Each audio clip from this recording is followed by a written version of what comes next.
ଓ କି ଖରା! ଏ ଖରାର ପ୍ରକୋପ ଏତେ ବଢ଼ିଯାଇଛି ଯେ ଜନଜୀବନ ଅସ୍ତବ୍ୟସ୍ତ। କେବଳ ଜଳ ହିଁ ଆବଶ୍ୟକ।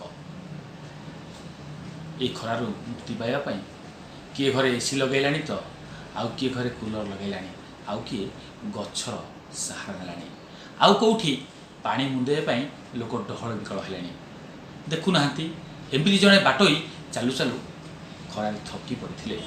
ଆଉ ଦେଖିଲେ କେହି କୁଆଡ଼େ ନାହାନ୍ତି, ପାଖରେ ଟ୍ୟୁବୱେଲ୍ଟେ ଅଛି। ଟ୍ୟୁବୱେଲ୍ଟାକୁ କିଏ ମାରିବ ଆଉ ପାଣି ମୁନ୍ଦେ ସେ କେମିତି ପିଇବେ।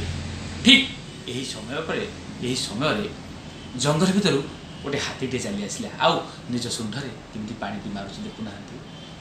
ସେ ଲୋକଟି ପାଣି ପିଇ ତାର ଆତ୍ମ ତୃପ୍ତି ପାଉଛି। ହାତୀ ଆମର ସାଥୀ ବୋଲି ଗୋଟେ ପ୍ରମାଣିତ ଆଗରୁ ରହିଆସିଛି।